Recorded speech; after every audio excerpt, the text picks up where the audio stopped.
They say the happiest days glide by like a song you're afraid will end, and that morning felt exactly like that soft light spilling across a Virginia hillside, a white dress breathing on its hanger, my mother's trembling hands trying not to smudge her mascara as she whispered, "You did it, baby."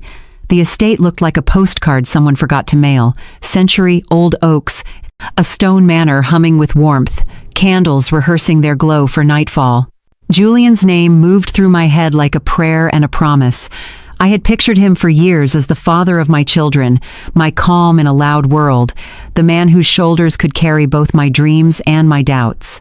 Beside me, Laura, maid of honor, soul sister, map of my adolescence, pinned my veil with the practiced gentleness of someone who knew every corner of my heart. She smiled the kind of smile that makes a room believe in happily ever after. I wanted to believe it too. In the mirror, I barely recognized the woman looking back, someone braver, steadier, ready to step into a life with a front door and a shared set of keys. The string quartet tested a phrase downstairs.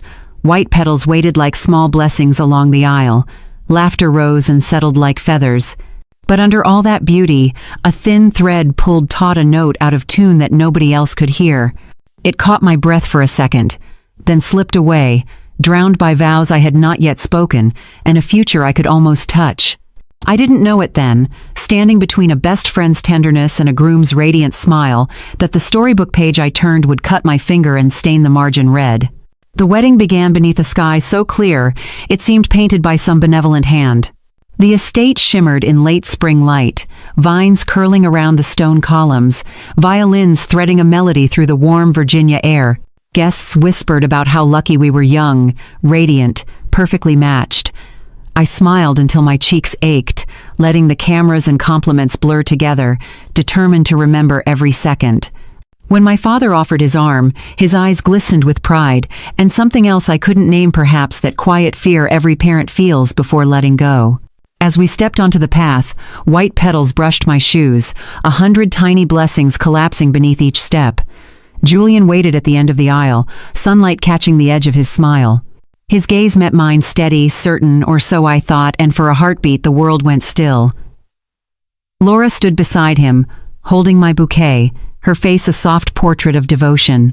To anyone watching, we were the picture of love and loyalty. Yet somewhere deep in my chest, a faint pulse of unease beat against my ribs. I pushed it away.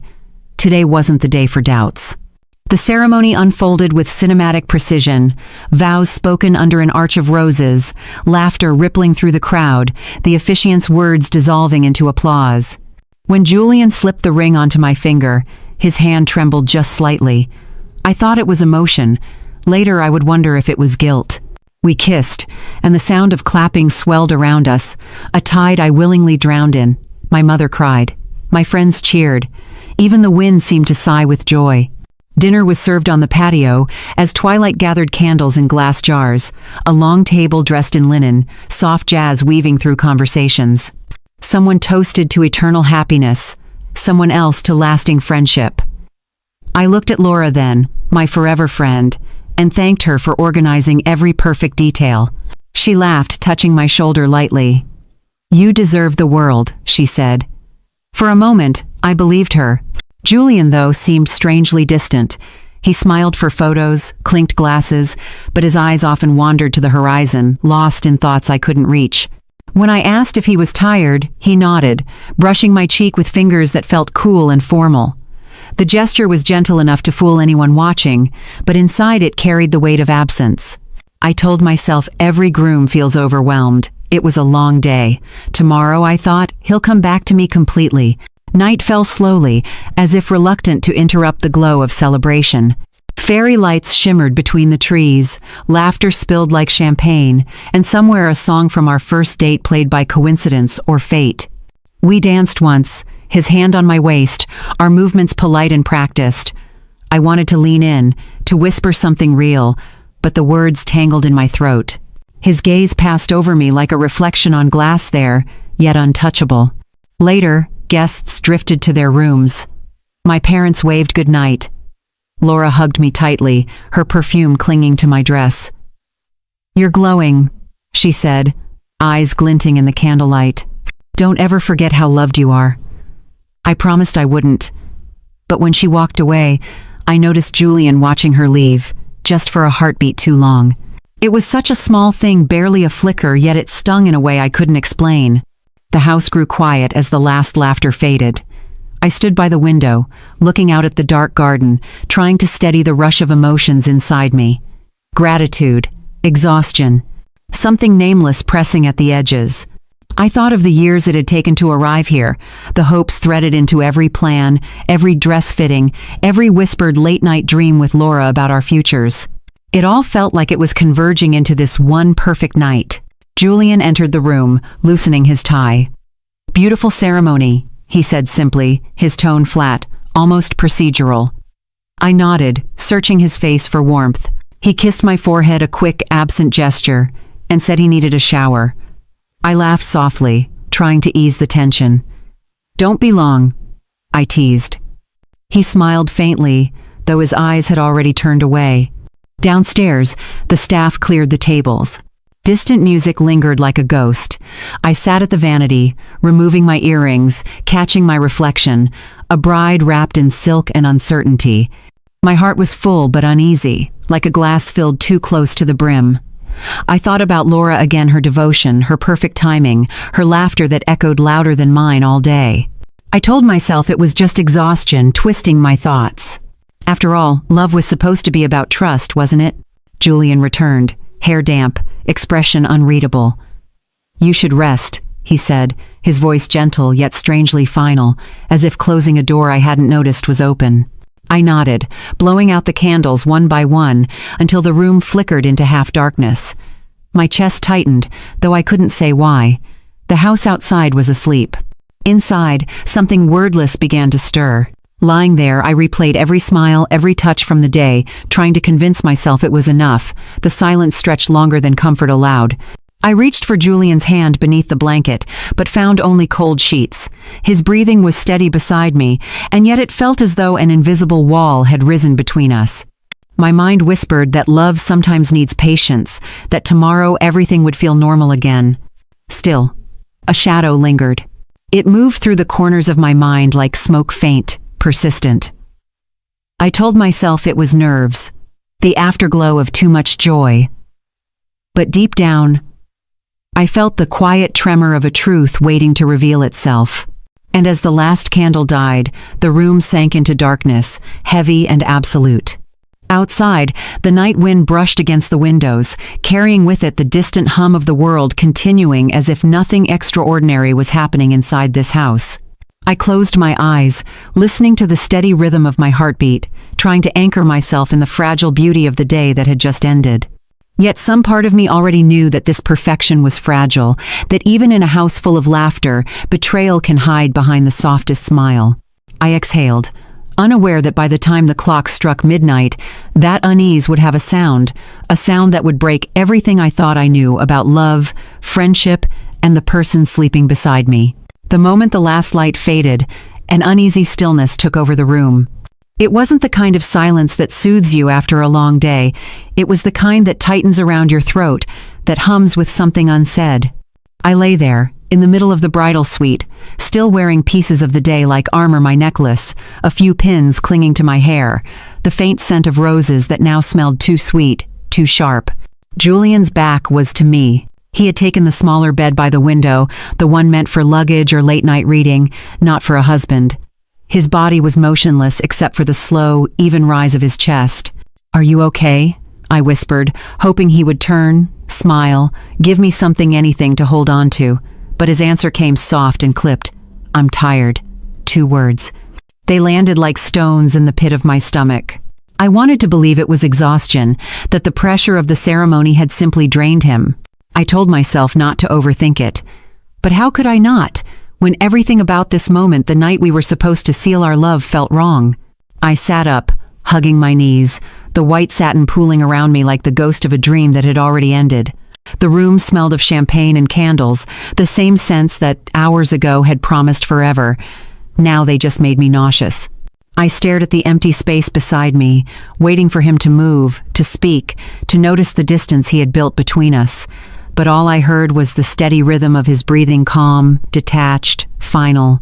Minutes passed, maybe hours, Time had lost its meaning. My heart raced in the dark as if it were trying to find a way out of my chest. I thought about knocking on his shoulder, shaking him, asking what I had done wrong, but my pride kept me still. I refused to beg for attention on my wedding night. Instead, I reached for the window latch and opened it slightly. The air outside was cold and smelled faintly of rain and pine. I closed my eyes and let the wind brush my face, trying to convince myself that this was just a passing shadow, not the beginning of something darker. But deep down, something fragile cracked.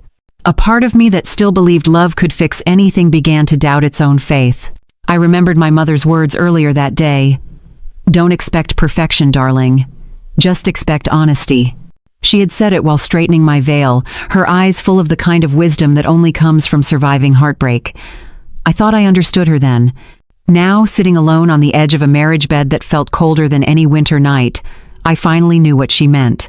I tried to pray, not the formal kind, but the desperate whispered sort that lives between sobs. I asked for patience, for strength, for some sign that I wasn't already losing everything. My voice trembled as if afraid to be heard. When the clock on the mantel struck 12, its echo stretched through the room like a reminder that time was still moving even if my world had stopped.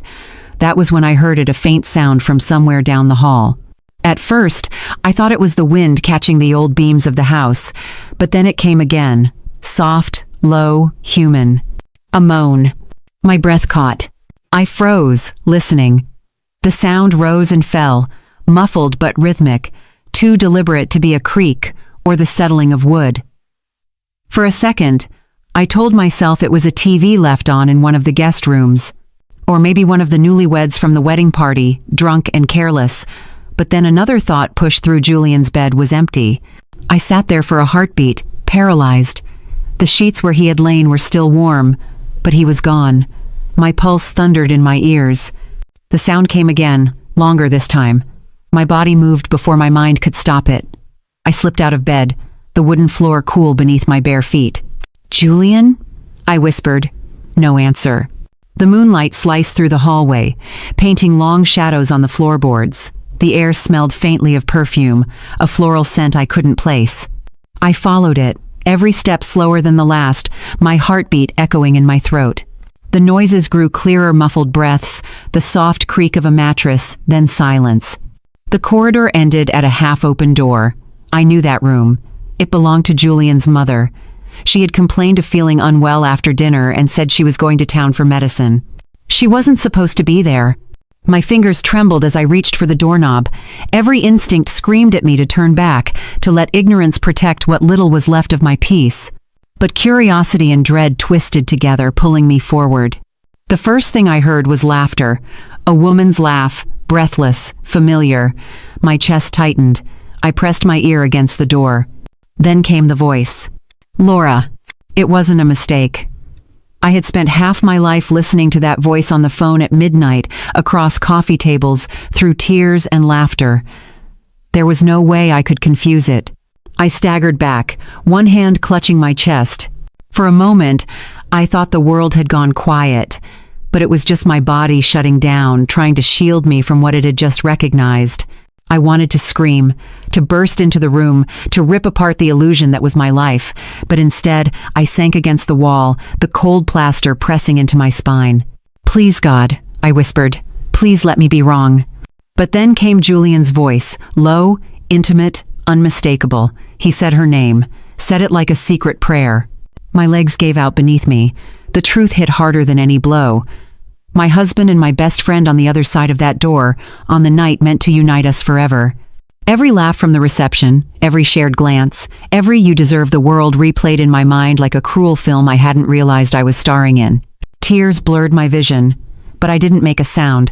I stayed there, trapped between disbelief and agony, until the noises stopped, and silence returned, the same suffocating silence that had filled our room earlier, only now it had meaning. I wiped my face with shaking hands, leaving streaks of mascara across my skin. The woman who had walked down the aisle this morning was gone. What remained was something hollow, trembling, and sharp-edged. I stood. My hand hovered over the doorknob again. I wanted to see them, to force the truth into daylight. But my body wouldn't obey. My chest felt crushed, my throat raw from holding back sobs. Instead, I whispered into the dark, "How could you?" No answer came, only the quiet hum of the night outside, indifferent to my heartbreak. I turned away from the door and began walking back down the hall, each step heavy, deliberate, final. Behind me, the world I thought I knew was collapsing quietly, like a house built on sand. Ahead of me lay only darkness, and the echo of what I had just heard, a sound that would haunt me for years to come. And that's how my wedding night ended, not with love, not with laughter, but with a silence so loud it drowned everything I once believed in. I don't remember deciding to move. My body just started walking, as if pulled by something invisible and cruel. The hallway stretched longer than I remembered, each step echoing in that grand house like a confession. My fingertips brushed the wall for balance, tracing the texture of old plaster as though it could steady the storm rising inside me. The scent of lavender drifted faintly through the air, the same perfume Laura had worn all day. That simple, familiar smell turned my stomach. I stopped halfway down the hall, afraid that what waited at the end would destroy me completely. Maybe, I thought, it was just my mind twisting things, seeing ghosts in the dark. Maybe Julian had gone to help his mother after all. Maybe that laugh I heard wasn't hers. But deep down, I already knew the truth. The kind of knowing that doesn't need proof, it lives in the gut, heavy and merciless. The door at the end of the corridor was half closed, the faintest line of golden light spilling through. The sound came again, soft but unmistakable, a breath, a gasp, the creak of a bed shifting beneath movement. I felt my knees weaken. My throat burned from holding in the scream clawing its way up. For a moment, I pressed my forehead against the wall, whispering the same sentence over and over, "Don't look, don't look, because once you see, you can never unsee." But the air itself seemed to push me forward. I reached the door. My hand hovered over the wood.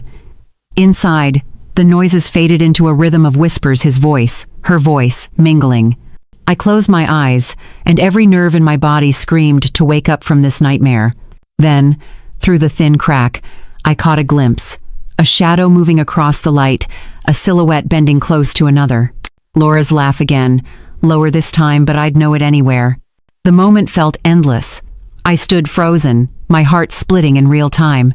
How many times had I told her my secrets? How many nights had she sworn she'd protect me from anyone who could hurt me? And now she was the one doing it worse than anyone else ever could. Something inside me shattered quietly. I didn't cry. I didn't run. I just stood there until the sound stopped and the silence turned thick enough to choke me. The doorknob rattled suddenly, and panic surged. I stumbled back into the shadows just as it opened. Julian stepped out first, barefoot, shirt unbuttoned, hair tousled in a way that used to make me blush. When he saw me standing there, his face went pale, the kind of pale that doesn't come from guilt alone but from being caught in a truth too large to hide. "Emma," he started, voice cracking, but nothing followed. Behind him, Laura appeared. Her makeup was smeared, her hair undone, her heels dangling from her fingers. She froze when our eyes met. For years, she'd been the one person I could read without words. That night, I saw everything in her gaze, fear, shame, defiance, and I knew exactly what had happened. No one spoke. The silence between us was monstrous. The house itself seemed to hold its breath. Julian tried to find words, his lips parting and closing again, like a man drowning without water. Finally, he said, "It's not what you think." The cliché of his lie almost made me laugh. Almost. I took a step forward. "Then tell me," I whispered, my voice trembling but sharp. "Tell me what I'm thinking." Laura dropped her gaze to the floor, her hand tightening around her shoes.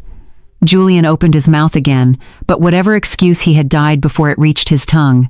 I could see the realization in his face. There was nothing he could say that would erase the sound of her laughter or the image of him walking out of that room at midnight. "You were supposed to love me," I said softly. "Both of you." My words hung in the air, fragile and final.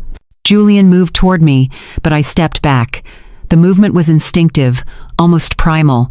The distance between us was no longer physical, it was everything. Years of trust, memories, plans, the idea of a future, all of it collapsed into that small, cold space. "I was confused," he said finally, eyes darting toward the ground. "It just happened." "It just happened?" I repeated, almost laughing now. You destroy a marriage on its first night, and that just happened? He looked up, eyes glassy with something that wasn't remorse but rather the pain of being exposed. Laura's lip quivered, tears streaming down her cheeks. She tried to speak, but her voice broke into pieces. "I'm sorry," she managed. "I didn't mean for it to." "Stop." I lifted my hand. "Don't insult me with apologies you practiced in your head." The three of us stood there in a triangle of ruin. Somewhere outside, a clock chimed the half hour, as if to remind me the world was still turning while mine stopped. I wanted to rage, to throw something, to tear at the perfect white dress that now felt like a costume for a part I no longer wanted to play. But instead, I stood perfectly still, my silence sharper than any scream. When Julian reached out, I flinched. "Don't," I said quietly. "You've already touched enough." He froze. Laura turned away, her shoulders shaking. The sight of her back, the same back I had hugged countless times in comfort, felt like a blade. "I don't need explanations," I said finally. "Not tonight. Not ever." I walked past them, careful not to brush against either one. Every step felt deliberate, ceremonial, like walking down another aisle, but this time toward an ending. My dress brushed the floor, whispering with each stride, the sound of something pure dragging through the dirt. Behind me, Julian called my name once, maybe twice. I didn't turn around. I couldn't. When I reached the main hall, I stopped for a moment, staring at the flickering shadows cast by the dying candles. The silence pressed in again, but now it was different. It wasn't the silence of confusion anymore, it was the silence of clarity. The kind that comes when every illusion has been stripped away, and all that remains is the raw shape of truth. I pressed a hand to my chest, feeling my heart beat fast, furious, alive. The woman who had walked into that night believing in forever was gone. In her place stood someone who had just been born from betrayal, fragile yet burning. I took a long breath, steadying myself. "You wanted freedom," I whispered to the empty room. "Then you can have it." And then I left, barefoot, through the side door, the cold air biting at my skin. Behind me, laughter, vows, and promises crumbled into dust. The night was no longer silent, it was alive with the echo of everything I would never unhear. The night outside wrapped around me like a shroud. The grass beneath my feet was damp with dew, and the cold bit into my skin through the thin silk of my dress. I didn't know where I was going, only that I needed to get away before I collapsed in front of them. Behind me, the great stone house stood silent again, hiding its sin beneath glowing windows. The laughter that had filled it hours ago had turned into an echo I would never forget. I stumbled down the garden path, the hem of my gown dragging through the dirt. My chest burned with the effort of holding back tears. I told myself I was done crying for people who didn't deserve it. But the human heart doesn't listen to commands. Grief doesn't ask for permission, it simply floods. By the time I reached the fountain at the far end of the estate, my legs gave out. I sank to the ground beside the stone edge, pressing my palms into the cold surface to keep from screaming. The moon hung above, full and indifferent, its reflection trembling in the water like my faith in everything I had ever believed in. I thought about every moment that had led to this, how Julian had kissed my forehead instead of my lips, how Laura had hovered around us, her laughter a little too loud, her eyes a little too bright. I remembered the dinner toast when Julian smiled but never really looked at me. The signs were all there. I just chose to see love instead of truth. A sob finally broke free, tearing through me like something feral. I didn't care who heard. The night could bear witness to my ruin. When the tears ran dry, what replaced them wasn't peace, it was anger. Quiet, precise anger. The kind that doesn't explode, but freezes everything it touches. I realized then that I couldn't just leave it buried in the dark. I needed to face them, to make them see the person they'd broken. I stood, the dress clinging heavy with mud, my hair tangled, my hands trembling.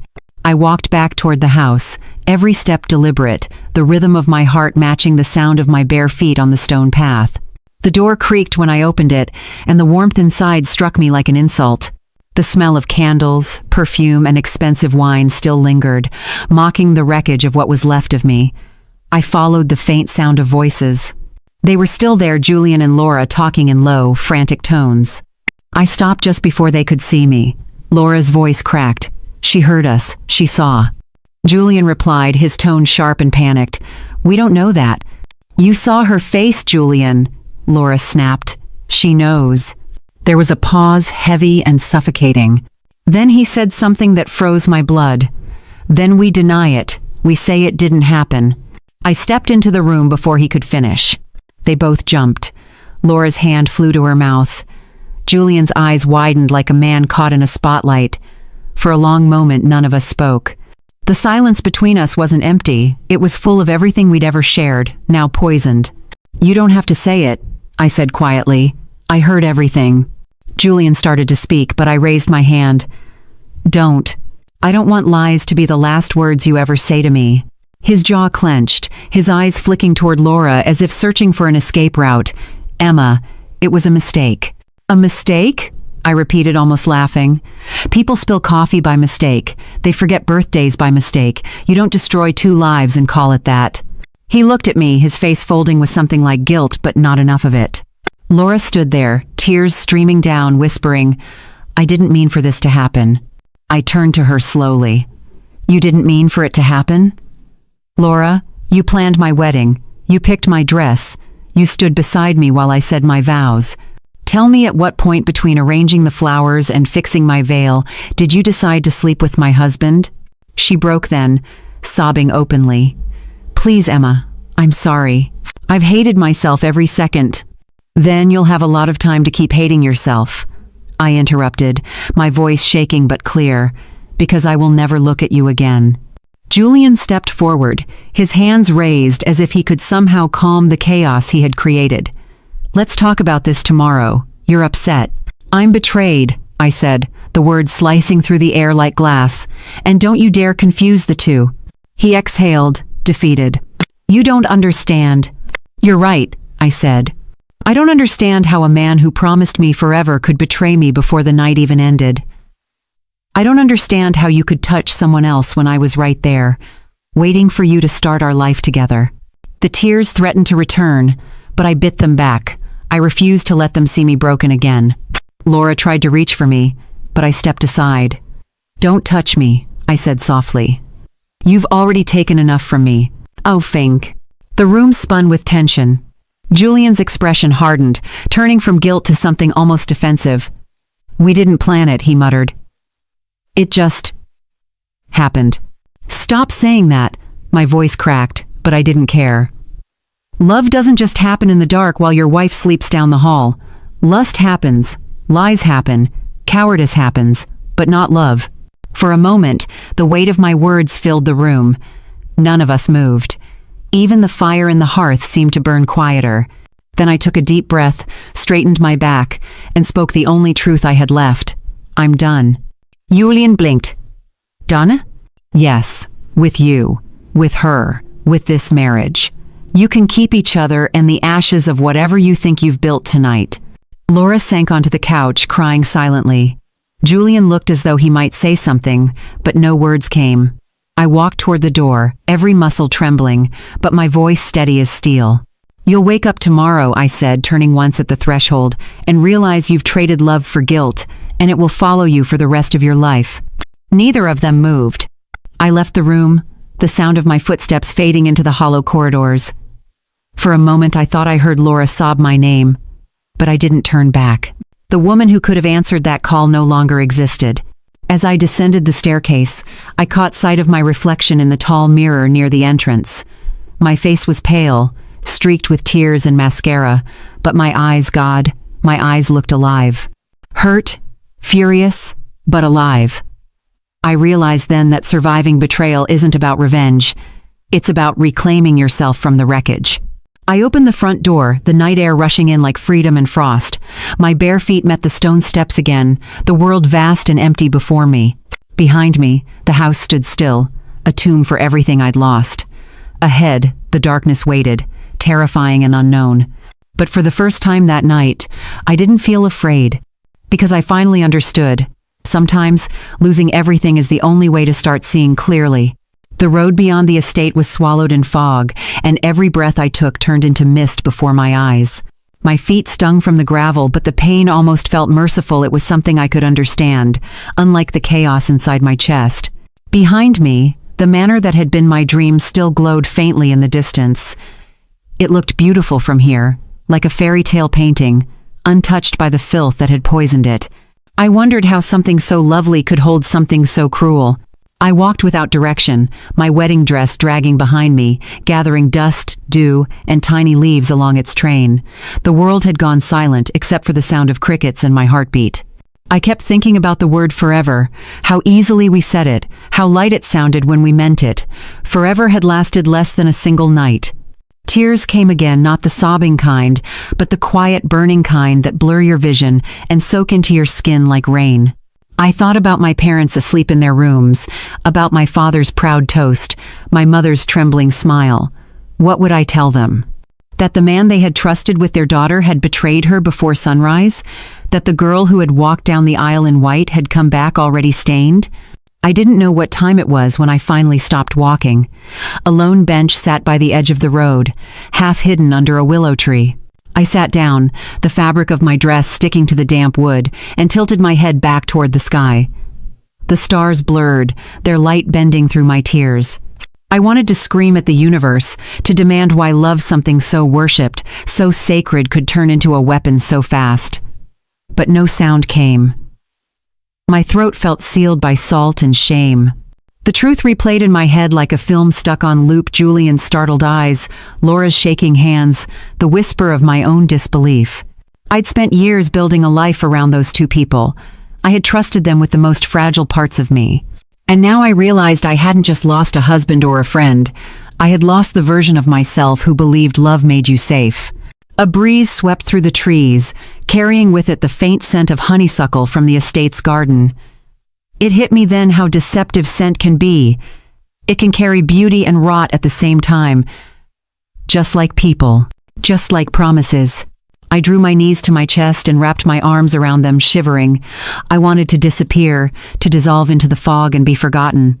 But even as the thought crossed my mind, a small, stubborn voice whispered, "No, not like this."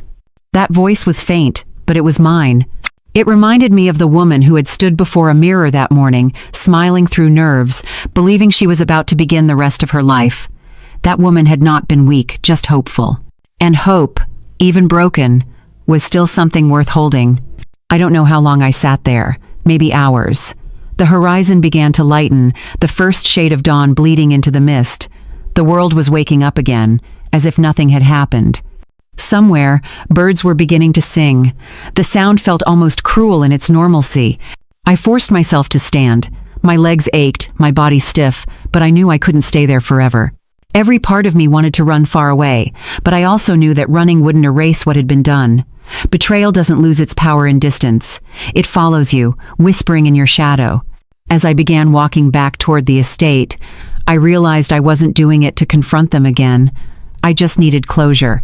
I needed to see, with my own eyes, that the place where my life had ended was real, and not just a nightmare conjured by exhaustion and heartbreak. The estate was quiet when I returned. Pale light crept over the garden, touching every petal and stone with soft indifference. The decorations from the wedding were still there, empty glasses, wilted roses, a fallen ribbon stirring in the wind. The evidence of joy lingered, cruelly unaware that it had died. I stepped through the side entrance, careful not to make a sound. The hallway smelled faintly of wax and smoke. My reflection in one of the framed mirrors startled me, a ghost in a torn gown, her face streaked with black where mascara had run. I barely recognized her, but for the first time I didn't look away. In the distance, I could hear faint murmurs, guests stirring, staff beginning to clean up. I moved silently past them until I reached the main hall. The place where Julian had kissed me in front of everyone, where people had applauded as if they'd just witnessed a miracle. I stood in that same spot now, barefoot, disheveled, and hollow. I whispered into the empty air, "It's over." The words didn't echo. They sank, heavy and final, like stones into deep water. I looked toward the staircase, half expecting to see him standing there, ready to beg, to explain, to try and resurrect the corpse of our vows. But there was no one. Just sunlight bleeding through the windows, washing everything in pale gold. And for the first time since midnight, I felt something like calm. Not peace, peace would come much later, but stillness. The storm inside me quieted, replaced by a strange clarity. I realized I didn't want revenge. I didn't want to see them suffer, or cry, or pay. I just wanted distance, freedom, silence. Julian and Laura had already destroyed enough. They didn't deserve another ounce of my energy. As I turned toward the door, I noticed my wedding ring glinting faintly in the light. The symbol of everything I thought love meant. I slipped it off and placed it on the nearest table, beside a vase of dying lilies. The metal felt cold, indifferent. Like him, like her. When I stepped outside again, the morning sun had begun to break through the fog, and the world looked softer. Birds called from the trees. Somewhere far away, I heard laughter from one of the guests who hadn't yet learned what had happened. Life was already continuing without me. And maybe that was the lesson. No matter how violently your world ends, the world itself never stops. You either stay buried in the ruins or you start climbing out. I walked down the gravel road, my steps slow but certain. My heart still ached, but the ache had shape now. It was something I could carry. As I reached the bend that led away from the estate, I turned back one last time. The house stood against the light like a monument to everything false and fleeting. It was strange how something so grand could look so small when you stopped believing in it. I whispered a final goodbye, not to Julian, not to Laura, but to the woman who had believed this night would be the beginning of a fairy tale. Then I turned, and I kept walking. The pain followed me, yes, but with each step, it loosened its grip. Because what I didn't realize then was that sometimes, survival doesn't look like strength. It looks like simply choosing to keep moving, even when every part of you wants to stop. And that's exactly what I did. By the time I reached the edge of the estate again, dawn had fully broken. The air was crisp, carrying that faint chill that lives between night and day. The sun hadn't yet found its warmth, and neither had I. The gravel crunched beneath my bare feet as I approached the house, my house for one night only, the place where my marriage had both begun and ended before breakfast. I hesitated at the threshold. Everything inside me screamed to keep walking, to never look back. But something stronger, pride maybe, or the need to reclaim what was stolen, pulled me in. The main hall was alive again. The scent of fresh coffee filled the air, mixed with the sweetness of pastries and the laughter of guests who had no idea they were dining in the ruins of my life. Through the archway I saw them, my parents, his parents, relatives still in their evening clothes, their voices light, unaware, believing everything was fine. I stood in the doorway, invisible. My dress, once white as hope, was now streaked with mud and torn lace. My hair hung in tangled waves, my eyes hollow. For a second, I thought I might faint. No one noticed me at first. They kept talking, laughing, eating breakfast as if the night had been nothing more than a dream of perfection.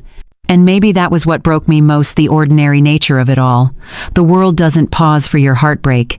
It just keeps turning. Then my mother saw me. Her smile faltered. The cup in her hand froze halfway to her lips. "Emma?" she said softly, her voice cutting through the chatter. Heads turned.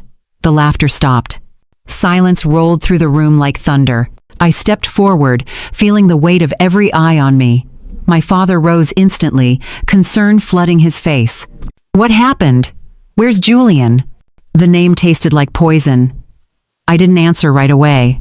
I looked around the room at the decorations still hanging from the night before, at the banner that read "Forever Starts Here," at the people who thought they were celebrating love. Then I said it, clear and steady, each word dragging my heart behind it. Julian and Laura betrayed me. Last night, on my wedding night. The reaction was instant gasps, murmurs, hands over mouths. My mother's face went pale. My father's fists clenched at his sides. His parents looked down, shame darkening their expressions. For a moment, no one spoke. The air itself felt bruised. Someone whispered, "That can't be true." Another said, "She must be mistaken." But I kept my eyes on my father. "I'm not mistaken," I said. I heard them. I saw them. And I'm done. His jaw tightened, but he didn't question me. He didn't need to. He walked forward and placed his coat over my shoulders, as if that small gesture could protect me from the chill of truth. "You don't owe anyone here an explanation," he said quietly. "You owe yourself peace." Julian's mother began to cry softly, covering her face. His father stared at the floor, his expression a portrait of disgrace. I saw guilt ripple through them, but not enough to matter. The silence that followed was heavier than any shout could have been. Then my mother stepped beside me, her hand trembling as she brushed the hair from my face. "You don't have to stay here another minute," she said. "Let's go home." I nodded, but before I turned, I wanted them all to understand. I wanted the room, the witnesses of my so-called happiness, to see the truth without the sugarcoating. "You all toasted us last night," I said, my voice cracking. "You called us perfect, but perfection doesn't exist. It hides rot underneath lace and flowers. It smiles while it lies." No one dared interrupt. I could feel every heart in that room pounding, not for me, but out of discomfort, guilt, pity. I didn't care. They needed to hear it. "Don't waste your prayers on me," I continued. "Save them for the ones who can't sleep beside the truth they've created." Then I walked toward the door. Each step felt like lifting a mountain, but my spine stayed straight. My father followed behind, his presence a shield. My mother's hand rested on my back. I didn't look at anyone else. Just before crossing the threshold, I turned one last time. "Tell Julian," I said, "that I'm not his wife anymore, not in love, not in law, not in spirit. He can keep his guilt, and she can keep him. They deserve each other." And then I left. Outside, the world had changed. The fog had lifted, revealing the rolling green hills of Virginia, washed in golden light. Birds were singing again. I hated them for it, their happiness felt indecent. But at the same time, the sound reminded me that life was still out there, waiting beyond this heartbreak. We walked toward the car in silence. My father drove. My mother held my hand in the back seat, her thumb tracing slow circles against my palm the way she used to when I was a child and had nightmares. This one, though, was real. As the estate disappeared in the rearview mirror, I realized I had left not just Julian and Laura behind, but also the girl who had believed love was permanent. That girl had died somewhere around midnight, and what remained was someone harder, emptier, but also strangely clear. The drive home felt endless. My phone buzzed with messages, calls from unknown numbers, probably guests or gossipers, but I turned it off. I couldn't bear to hear anyone say they were sorry. Sorry didn't stitch wounds. It only reminded you they were bleeding. When we reached my parents' house, I went straight to the guest room, the one I hadn't slept in since college. The sheets smelled faintly of lavender detergent. I undressed, leaving the ruined gown in a heap on the floor. It looked like the corpse of a fairy tale. Standing in front of the mirror, I barely recognized myself. My eyes were swollen, my lips pale, but there was something in my reflection that hadn't been there before, a strange steadiness. Maybe it was shock, maybe it was strength. I whispered to my reflection, "You're still here." The words felt foreign, but solid. My mother knocked softly and came in, holding a cup of tea. "Drink," she said. "You don't have to talk, just breathe." I took the cup, my hands shaking, the warmth seeping through to my skin. We sat together on the edge of the bed without words, her hand on my shoulder, my eyes fixed on the steam curling upward. For a long time, we just breathed. Finally, she said, "What will you do now?" "I don't know," I answered honestly, "but whatever it is, it won't be about them. I'll in." She smiled sadly, kissed my forehead, and left the room. When the door closed, I looked at the sunlight pouring through the window, touching the old family photos on the wall. Somewhere deep inside me, a truth began to take shape, a quiet, fragile realization that pain doesn't mean the end of everything. Sometimes it's just the beginning of who you're meant to become. I set the cup down, exhaled, and whispered to the empty room. They broke me, but I'm still breathing. I do. And in that breath, I felt the faintest spark of something new, something that, one day, might become peace. The weeks that followed were a blur of silence and whispers. My parents tried to shield me from the noise, but gossip has a way of finding cracks. People love tragedies they can observe from a distance. It makes their own lives feel safer. The story spread fast, the bride who walked out on her wedding night. Some said I had gone mad, that I'd imagined everything. Others pitied me, shaking their heads like I was a cautionary tale. I stopped correcting anyone. The truth didn't need defenders. It had witnessed itself. I spent most of my days in my parents' garden, watering flowers that weren't mine, listening to the hum of bees, the wind rustling through the leaves. It was strange how peaceful the world could look when your own had collapsed. Sometimes, I'd catch myself expecting Julian's voice behind me, the sound of his laugh, the warmth of a love that had never been real. But ghosts only echo for as long as you let them. One morning I opened the newspaper and saw a photo from our wedding, me in white, Julian smiling, Laura by my side. The caption read, "The fairy tale that faded." I stared at it for a long time, my throat tightening, not from sadness but from disbelief at how fast love could turn into spectacle. That picture, which once symbolized forever, was now a relic of deceit. I folded the paper, placed it in a drawer, and told myself I would never look at it again. Time, however, has its own sense of justice. It doesn't rush, but it never forgets. Months passed, and word of Julian and Laura reached me through people who didn't know better than to share. They'd moved in together, apparently convinced that what they had was destiny. They were seen dining at restaurants, holding hands in public, smiling for a world that didn't care. At first, I felt anger boil beneath my ribs. How dare they look so happy after everything they'd done? But soon, that anger turned to something colder, calmer, indifference. I realized the worst punishment for people like them wasn't rage. It was watching them destroy themselves without your help. And that's exactly what happened. A friend of mine from the wedding sent me a message months later, hesitant but unable to keep quiet. "I thought you should know," she wrote. "They're fighting. A lot. The neighbors complain." I didn't respond. I didn't need to. The stories continued. Julian had quit his job. Laura had lost a client from her event planning business. They were falling apart slowly, methodically.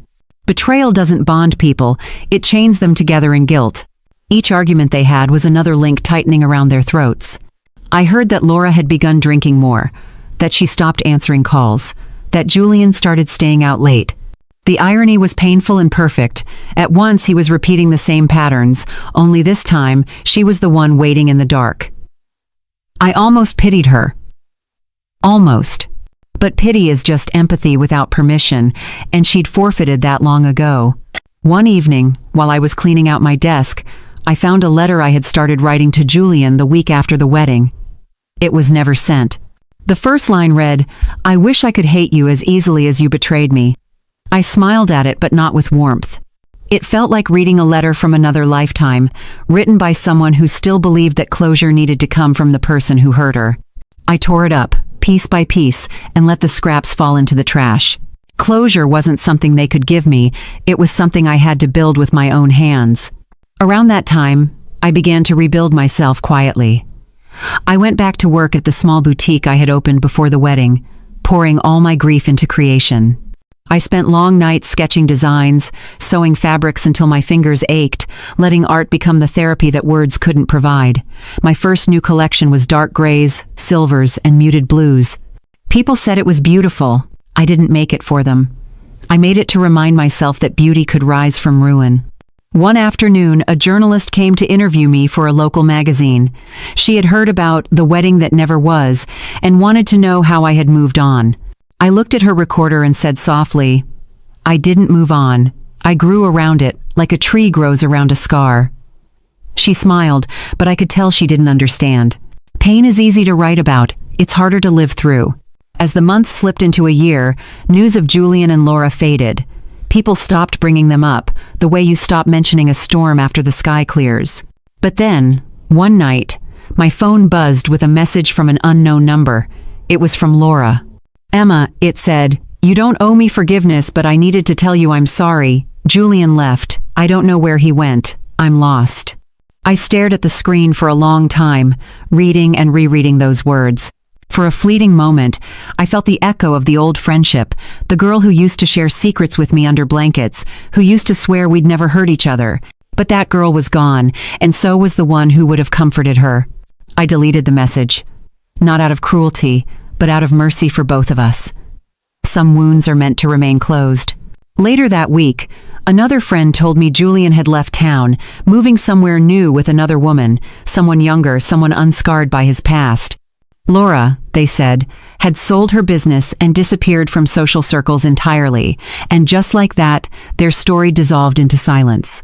I didn't rejoice. There was no satisfaction in seeing them fall. Revenge had no flavor left for me. I simply felt a quiet balance return to the world, as if the scales of justice had shifted on their own. Sometimes, when I passed by the boutique window after closing, I would catch my reflection in the glass, stronger now, sharper, but still soft around the edges. I would think of that night, of the girl who had stood in the mud and wept, and I would whisper to her reflection, "We made it." Life, as cruel as it can be, also has a way of mending itself in small, deliberate stitches. I learned that healing doesn't arrive with fanfare, it creeps in quietly, like dawn after a sleepless night. Julian and Laura became names from another language, one I no longer spoke. Their downfall didn't make me whole again, but it did remind me of something important: that truth doesn't need revenge to survive. It just waits, and when the waiting is over, it speaks for itself. By then I had stopped checking for updates, stopped wondering what they were doing, stopped caring. The world had continued, and so had I. For the first time in a long time, I could look in the mirror without flinching. The woman staring back wasn't broken anymore. She was changed, wiser, quieter, but still capable of light. And that was enough. The first year after the wedding felt like standing in the wreckage of a house after a storm. Everything familiar was gone, but at least the silence was mine. I had stopped looking back by then. The pain was still there, but it had become something I could live beside, like an old scar that didn't ache unless you pressed too hard. The boutique, once a side dream, became my salvation.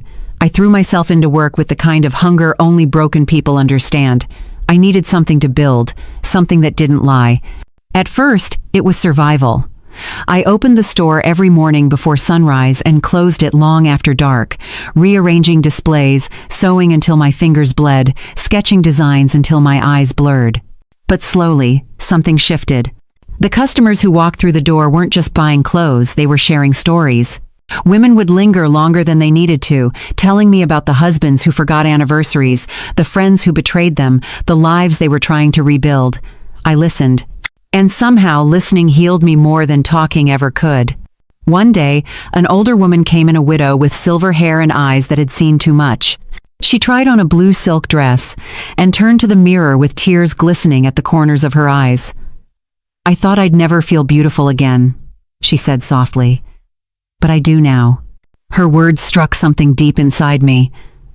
I realized that creating beauty wasn't just a business, it was an act of resurrection. Every piece I designed was a small defiance against pain, a whisper that said, "You can start again." The boutique grew slowly but steadily. What had begun as a tiny storefront on a quiet street turned into something people started to talk about. Local magazines called me the woman who turned heartbreak into art. I didn't correct them. It wasn't art, it was survival dressed in silk. Money started coming in, but more than that, respect did. I was invited to local exhibitions, fashion events, interviews. The first time someone introduced me on stage as Emma Callahan, designer and founder, I almost laughed. Founder of what? A new life, maybe? A different kind of forever? But success didn't come without ghosts. Sometimes I would catch sight of a man on the street who looked like Julian, the same tilt of the head, the same walk, and my stomach would twist before reason caught up. Other times, when I worked late and the city grew quiet, I'd remember Laura's laughter echoing in my head like a song from another life. But the memories no longer owned me. They existed like shadows at the edge of light, present, but powerless. It was around this time that I started journaling, not about them, but about myself. Every night before bed, I wrote one line beginning with, "Today I chose." Some nights it was simple. "Today I chose to eat breakfast." Other nights it was profound. "Today, I chose forgiveness, not for them, but for me." Over time, those pages became a map of who I was becoming, proof that healing isn't a moment, it's a series of small, stubborn choices. 3 years passed like that. Then one afternoon, as I was rearranging dresses on a mannequin, a man walked into the shop. He wasn't particularly striking at first glance. Brown hair, calm posture, a quiet sort of confidence, but there was something about the way he looked around that caught me off guard. Most customers scanned the products. He seemed to notice the space itself, as if trying to understand the person who had built it. "Are you the designer?" he asked. "I am," I replied, smoothing a fold in the fabric. He smiled. "It's beautiful. There's a sense of peace here." Peace. That word felt strange on my tongue. I hadn't heard it directed at me in years. His name was Daniel Jackson, a local entrepreneur organizing a charity event for women's shelters. He wanted to feature independent designers, and someone had recommended my boutique. He spoke with an ease that wasn't rehearsed, a tone that didn't demand attention but naturally held it. When he talked, I didn't feel the urge to perform or hide. I just listened. Over the next few weeks, we met several times to discuss the project. Our meetings always stretched longer than planned. We'd start by talking about fabrics and end up discussing books, music, childhood dreams. He never flirted or pushed. He just was steady, curious, present. I remember one night, after a late meeting, as we locked up the boutique, he said, "You have a way of turning pain into something people can wear. That's rare." I didn't know how to respond. Compliments about beauty or success used to bounce off me, but this one landed differently. It wasn't about admiration, it was about understanding. For months, we stayed in that gentle rhythm, friends, collaborators, quiet companions. He didn't ask about my past, but one evening I told him anyway. The story spilled out between sips of coffee, the wedding, the betrayal, the walk into the fog. When I finished, I waited for the look everyone else gave me, pity wrapped in politeness. But Daniel just nodded slowly and said, "You survived." That's enough explanation for anything. No one had ever said it like that before. Not, "You're strong." Not, "You'll find someone better." Just, "You survived." As if that alone was victory. We grew close after that, though not in the way stories often promise. There were no grand gestures, no declarations under the rain. There was simply consistency texts that said, "Did you eat today?" Or the way he always walked me to my car without making it feel like an obligation. It wasn't fireworks, it was a sunrise, quiet, certain, inevitable. And I realized that maybe love isn't supposed to burn, maybe it's supposed to warm. One day, I caught my reflection in the boutique's front window again, the same one that used to haunt me. But this time I didn't see a ghost. I saw a woman with paint on her hands, lines of exhaustion beneath her eyes, but peace in her smile. A woman who had rebuilt herself from ashes without asking for permission. That night I wrote in my journal, "Today I chose to trust again." I didn't mean trust in Daniel or in anyone else. I meant in myself. In my ability to rebuild, to believe, to keep walking forward no matter what the world took away. Because that's the secret. No one tells you about survival. It's not just about staying alive. It's about learning to live again. And I was finally living. Peace, I learned, has a rhythm of its own. It doesn't come all at once. It comes quietly, like waves smoothing the sharp edges of the shore. By the time my 4th year of rebuilding arrived, I had stopped measuring my life in before and after. There was just now. The boutique thrived beyond anything I'd imagined. I had 3 stores, a small team that felt like family, and evenings filled with quiet laughter and soft light. Daniel was a constant presence, steady, patient, never demanding. For the first time in a long time, life didn't feel like survival, it felt like living. Then, as life often does, it tested that calm. It was late spring when it happened. The boutique was busy with Bride's Irony's cruelest season. I was helping a young woman choose her gown when the front doorbell chimed. I looked up, smiling automatically, but the smile froze halfway. Julian stood in the doorway. For a moment, the air went thin. He looked different.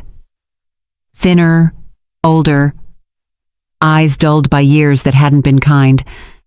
The confident man I once thought indestructible had faded into someone almost fragile. Still, his presence hit me like a memory I didn't want back. "Emma," he said softly, his voice hoarse, "can we talk?" My assistant glanced at me, unsure, but I nodded. "Take over for a moment," I whispered. Then to him, "5 minutes." We stepped outside into the sunlight. The street was lined with blooming trees, petals falling like snow. How cruel, I thought, that beauty never hesitates to exist beside pain. He shifted uncomfortably, hands in his pockets. "You look good," he said. "I am good," I replied, not smiling. He nodded, looking down. "I've thought about you a lot." I didn't answer. Silence has power, and I had learned how to wield it. Finally, he spoke again. "Laura and I, We didn't last. His voice cracked slightly. She left. Or maybe I pushed her away. I don't know. Everything fell apart after you left. I lost my job, my house, everything. I just wanted to tell you I'm sorry. The word hung in the air between us, heavy but meaningless. I studied his face, waiting for something: anger, regret, maybe sincerity. But what I saw was a man haunted not by guilt, but by loss. Not the loss of me, but the loss of the life he thought he controlled. I don't need your apology, I said finally. Not because I forgive you, but because it no longer matters. He flinched. Don't say that, it matters to me. It should, I said quietly, but it doesn't change anything. Ah. He looked around, as if searching for the right version of himself in the reflection of the boutique window. You've done well, he murmured. You built all this, without me. Because of you, I corrected. You taught me what not to depend on. The words landed sharp. He rubbed his jaw, avoiding my eyes. I didn't come here to hurt you again, he said. I just wanted to see you to see that you're okay. I almost laughed, not cruelly, but out of disbelief. You don't get to claim concern. You forfeited that right when you left me in the dark. He nodded slowly, defeated. You're right. His voice was quiet. I wanted to know if you ever think about me. I hesitated. It would have been easy to lie, to say no, but the truth was more complicated. I had thought about him, but not as the man he was, rather as the lesson he became. I think about who I was when I loved you, I said, and I thank her for surviving you. That was when Daniel stepped out of the shop. He saw us standing there, his expression calm but cautious. Julian's eyes flickered toward him, assessing, then back to me. Is he? Yes, I said simply. Something unreadable passed across Julian's face, envy, maybe. Or just realization. You look happy with him, he said. I am, I replied, because he knows what love is, peace, not power. Julian's shoulders slumped. For a moment, he looked like he might cry. But instead, he managed a faint, broken smile. You always were stronger than me, he said. No, I answered softly. I just finally stopped letting weakness define me. He nodded, then extended his hand. I hesitated, then took it not as forgiveness, but as closure. His palm was cold. Goodbye, Julian, I said. He opened his mouth, maybe to speak, maybe to beg, but no words came. Instead, he turned and walked away, blending into the flow of strangers passing by. I watched until he disappeared, then exhaled a breath I didn't know I'd been holding. Daniel walked over, his hand brushing mine. You okay? Yes, I said, and I meant it. We went back inside. The scent of fabric, lavender, and sunlight welcomed me home. My assistant raised an eyebrow, but I just smiled faintly. An old chapter, I said, finally closed. That evening, Daniel and I sat in the small cafe across the street, a ritual we'd fallen into after work. He didn't press me for details. He just listened, his thumb tracing circles on my wrist as I told him everything: Julian's apology, his downfall, the way it all felt both tragic and empty. When I finished, Daniel said quietly, "It's strange how people who once meant the world can become just people again." I nodded. That's what healing does. It humanizes the monsters and frees you from needing them to stay monsters. He smiled. And what do you see when you think of him now? I looked out the window at the fading light. A story, I said. One that taught me to write better ones. The cafe grew quiet, the hum of life outside steady and soft. For the first time since that night years ago, I felt something close to gratitude, not for what Julian had done, but for what had grown from the ashes of it. Pain, I realized, isn't just an ending. It's an initiation. It burns you into the person you were meant to become. Later, as we walked home, Daniel slipped his hand into mine. It wasn't possessive or dramatic, it was grounding. His love didn't ask me to forget the past. It just existed beside it, gently rewriting its weight. When we reached my door, I turned to him and said, "You know, I used to think love was supposed to save me." He smiled softly. "And now? Now I know love isn't salvation," I said. It's peace. It's the choice to stay when life gets quiet. Oh, he leaned in, kissed my forehead, and whispered, "Then I'll keep choosing you in the quiet." I smiled, not because it was romantic, but because it was real. That night, lying in bed, I replayed the day in my mind. The unexpected encounter, the closure, the calm. I realized that Julian's return hadn't reopened the wound. It had confirmed that it was finally healed. I didn't hate him. I didn't pity him. I simply wished him a life far away from mine. And for the first time in years, I fell asleep without the ghosts of the past whispering through my dreams, because they no longer had a voice. Years have passed since that night that once defined me. Sometimes when I wake up before dawn, I catch myself tracing the faint scar on my heart, not with sadness, but with quiet recognition. Pain doesn't disappear. It transforms. It becomes part of the rhythm of your life, woven into your laughter, your choices, your silence. The difference now is that the pain no longer leads. I do. Every morning, I walk to the boutique before the world fully wakes. I open the windows, let in the light, and breathe in the scent of fresh fabric and coffee from the cafe across the street. There's something sacred in those first few minutes of the day, the way the air feels untouched, the way hope hums quietly beneath the ordinary. It reminds me that peace isn't a reward you earn, it's a habit you practice. People often ask me how I found the strength to rebuild after betrayal. The truth is, I didn't find strength. I created it. It started with one decision to keep going, even when everything in me wanted to stop, then another to forgive myself for not seeing the signs, and another to stop measuring my worth by how deeply someone else failed to love me.